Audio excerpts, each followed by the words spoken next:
नमस्कार मित्रों। पिछले दिनों हमने टूरिज़्म पर बात की थी, जिसमें हमने देखा था कि लोग टूरिस्ट स्पॉट की ओर दौड़ रहे हैं, हनीमून मनाने के लिए हिल स्टेशंस की ओर जा रहे हैं और उसके बाद बहुत सारी दुर्घटनाएं हो रही हैं, अपराध हो रहे हैं और आतंकवादी घटनाएं भी हो रही हैं, जिसके कारण लोगों को बहुत सारी असुविधाओं का सामना करना पड़ रहा है और उनके जीवन में बहुत ज़्यादा परेशानियां भी आ रही हैं। परंतु उसके बाद भी लोग केवल दूसरों को दिखाने के लिए इस तरह की यात्राएं कर रहे हैं और अपना आर्थिक के साथ साथ मानसिक और शारीरिक जो एक हानि है वो भी कर रहे हैं। तो बहुत सारे लोगों ने इस विषय में बहुत सारे प्रश्न उठाए हैं, लेकिन जो सबसे महत्वपूर्ण प्रश्न है जिस पर हम बात करना चाहेंगे, बहुत सारे लोगों ने कहा है कि जब लोग तीर्थ यात्रा करते हैं या जब न्यूली मैरिड कपल कहीं पर हनीमून मनाने के लिए जाते हैं या लोग घूमने के लिए छोटे बच्चों के साथ हिल स्टेशंस पे जाते हैं, तब वहाँ पर उनके साथ दुर्घटनाएं हो जाती हैं, उनके साथ अपराध होते हैं, उनके साथ आतंकवादी घटनाएं होती हैं। तब ईश्वर कहाँ रहता है? तब क्या ईश्वर को दिखाई नहीं देता कि इस तरह की दुर्घटनाएं हो रही हैं, इस तरह के अपराध हो रहे हैं और उन्हें रोकने की कोई कोशिश ईश्वर क्यों नहीं करता? और विशेषकर जो मेरे नास्तिक मित्र हैं वो तो कहते ही हैं कि यदि ईश्वर सर्वशक्तिमान है तो वो इस तरह की घटनाओं को रोकता क्यों नहीं है? वे लोग दो बातें करते हैं। यदि ईश्वर सर्वशक्तिमान है तो उसे ऐसी घटनाओं को रोक लेना चाहिए, और यदि वो इन घटनाओं को रोक नहीं पा रहा है तो वो फिर सर्वशक्तिमान नहीं है। तो मैं इस विषय में अपने नास्तिक मित्रों से कुछ भारतीय अध्यात्म की बातें शेयर करना चाहूँगा, जिसको पढ़कर या सुनकर उन्हें बिल्कुल निश्चित रूप से अपने प्रश्नों के उत्तर मिल जाएंगे। तो सबसे पहले हम बात करते हैं वैज्ञानिकों से। अल्बर्ट आइंस्टाइन के बाद स्टीफन हॉकिंग ऐसे वैज्ञानिक हुए हैं जिन्हें पूरा विश्व एक महान वैज्ञानिक के रूप में सम्मानीय और आदरणीय मानता है और उनके ज्ञान की किसी भी तरह से तुलना नहीं की जा सकती है। स्टीफन हॉकिंग का एक प्रसिद्ध वक्तव्य है जिसमें उन्होंने कहा था कि I am not religious in the normal sense, the universe is governed by the laws of science, those laws may have been decreed by God but the God doesn't intervene to break them. और बिल्कुल लगभग ऐसी ही कुछ बातें हमारे प्राचीन भारतीय अध्यात्म में कही गई है।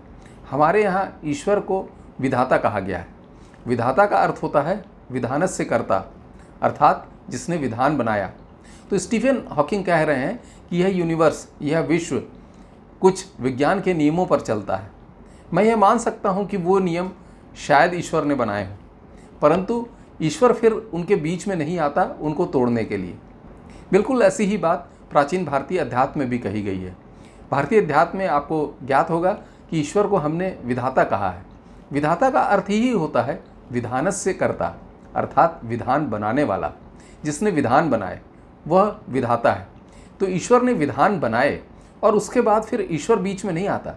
श्रीमद् भगवद गीता में ही भगवान श्री कृष्ण ने अर्जुन से कहा कि न तो मैं मनुष्यों के कर्तापन की, न कर्म की और न कर्म फल संयोग की रचना करता हूँ। जो स्वाभाविक प्राकृतिक नियम हैं वही प्रस्तुत होते हैं। तो यह बात लगभग वही है जो स्टीफन हॉकिंग दोहरा रहे हैं, जो हमारे प्राचीन भारतीय ज्ञान में हजारों वर्षों से कही गई है कि ईश्वर ने विधान बनाए, इसलिए हमने उसे विधाता कहा। और विधान बनाने के बाद फिर ईश्वर बीच में नहीं आता है। उसके बाद तो जो आप जैसे कर्म करेंगे वैसे फल आएंगे।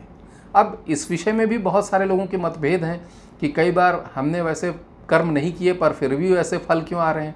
इस विषय में एक वीडियो मैं पूर्व में भी पोस्ट कर चुका हूं, जिसकी लिंक मैं ऊपर आई बटन में एवं नीचे डिस्क्रिप्शन बॉक्स में दे दूंगा, जहां पर क्लिक करके आप उसे देख सकते हैं, जहां पर आपकी बहुत सारी शंकाओं का समाधान होगा कि कैसे कर्म के फल हमारी इच्छा के अनुसार तो नहीं आते, परंतु जो प्राकृतिक नियम है, जो विधाता के द्वारा रचित नियम है, जिसे स्टीफन हॉकिंग कह रहे हैं कि universe is governed by laws of science, तो वो जो वैज्ञानिक नियम है उनके आधार पर ही वो फल आते हैं और हम उन्हें समझ नहीं पाते हैं। इसलिए हमें कई बार लगता है कि हमारे कर्मों के फल हमारी इच्छा अनुसार क्यों नहीं आ रहे हैं। तो उस वीडियो के द्वारा आपको वह बात बिल्कुल स्पष्ट हो जाएगी। और इसीलिए अगर आप श्रीमद् भगवद गीता का अध्ययन करें तो श्रीमद् भगवद गीता में भगवान श्री कृष्ण ने बार बार इस तरह के शब्दों का प्रयोग किया है, जिसमें निर्मम, निर्मोही, निरंकारी, निष्प्रिय, इस तरह के शब्दों का प्रयोग किया है जो अर्जुन को वो समझा रहे थे।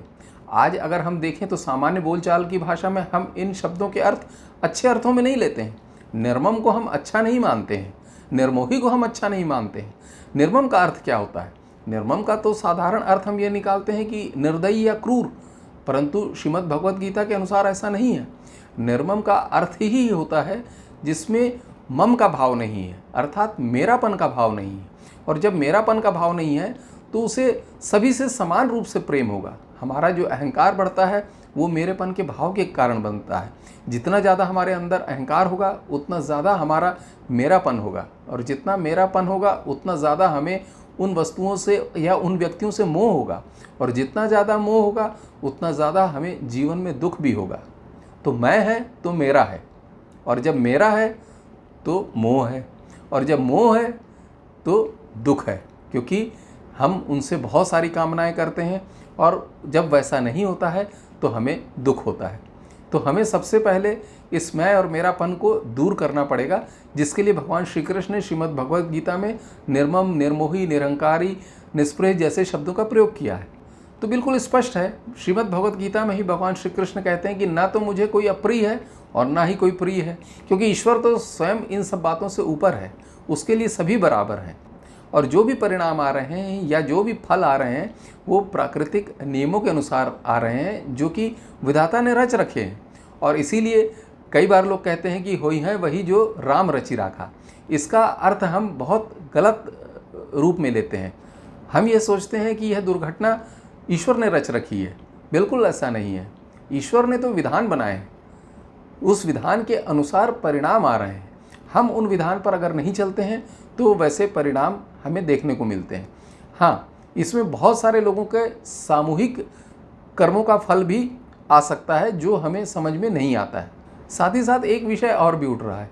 अगर आप इस तरह के जो समाचार आ रहे हैं उनको ध्यान से देखें तो एक समाचार यह भी आ रहा है कि विवाह पूर्व उन दोनों की, अर्थात जो लड़का लड़की हैं या वर वधू हैं, उनकी कुंडली भी मिलाई गई थी, और कुंडली मिलने के बाद ही उनका विवाह किया गया था। अच्छा, और जो वर पक्ष और वधू पक्ष है, दोनों परिवारों ने कुंडली मिलाई थी, और दोनों के ज्योतिषियों के अनुमति देने के बाद या स्वीकृति देने के बाद ही यह विवाह हुआ था। तो अब यह भी प्रश्न एक खड़ा हो जाता है कि जब कुंडली मिलाने के बाद और सब कुछ ज्योतिषियों की सलाह के बाद विवाह किया गया, तब फिर ऐसी घटना क्यों हुई? तो अगर हम इसको प्राचीन भारतीय अध्यात्म से देखें तो प्राचीन भारतीय अध्यात्म तो कर्म के सिद्धांत पर चलता है। अभी जो हमने बात की विधाता की और विधानस्य कर्ता की और जो विधान की, जिसमें भगवान श्री कृष्ण ने स्पष्ट रूप से कहा कि जो प्राकृतिक नियम है वही प्रस्तुत होंगे, ईश्वर तो बीच में आएगा ही नहीं। और जब ईश्वर ही बीच में नहीं आता तो जो छोटे मोटे ग्रह, सूर्य, चंद्रमा, तारे हैं वो कहाँ बीच में आएंगे? वो भी बीच में नहीं आते। यह परिणाम हमारे कर्मों के अनुरूप ही आते हैं, और हम अक्सर ग्रह नक्षत्रों को दोष देने लगते हैं। और इसलिए अगर आप देखें तो प्राचीन भारतीय ज्ञान में ज्योतिष अवश्य था, लेकिन वह जो ज्योतिष था वह एस्ट्रोनॉमी था, जिसे गणित ज्योतिष कहा जाता है। अगर हम देखें तो ज्योतिष को दो भागों में बांटा गया था, गणित ज्योतिष और फलित ज्योतिष।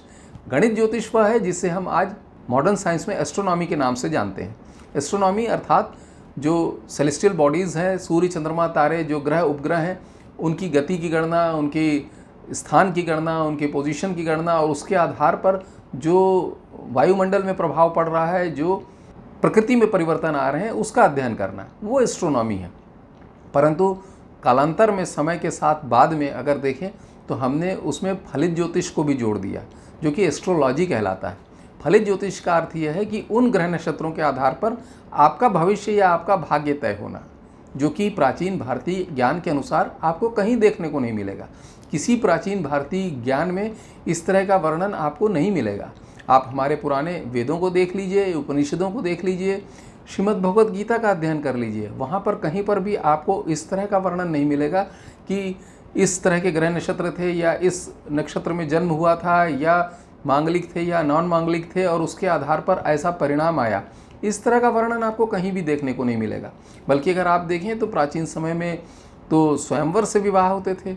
अगर आप देखें तो भगवान श्री राम का विवाह भी उस स्वयंवर से हुआ था, अर्जुन का विवाह भी स्वयंवर से हुआ था। महाभारत काल में भी हमको वर्णन मिलता है। तो वहाँ पर तो कहीं पर भी इस तरह की कुंडली मिलाने की परंपरा दिखती नहीं है। परंतु फिर भी अभी वर्तमान समय में हम फलित ज्योतिष से इतना ज़्यादा प्रभावित हो चुके हैं कि अभी एस्ट्रोलॉजी एस्ट्रोनॉमी से ऊपर हो गई है। और हम, बड़े आश्चर्य की बात है कि हम इसे प्राचीन भारतीय ज्ञान से भी जोड़ रहे हैं, जबकि प्राचीन भारतीय ज्ञान बिल्कुल स्पष्ट है कि जो भी परिणाम आएंगे वो आपके कर्मों के अनुसार आएंगे, न कि ग्रह नक्षत्रों की पोजीशन के अनुसार आएंगे। इसलिए प्राचीन भारतीय अध्यात्म को अगर हम देखें तो दो बातें बिल्कुल स्पष्ट हैं कि पहली बात तो ये कि ईश्वर के लिए सभी बराबर हैं, उसे ना कोई अप्रिय है ना कोई प्रिय है और ना ही वो बीच में आता है। जैसे आप कर्म करेंगे वैसे ही फल आएंगे।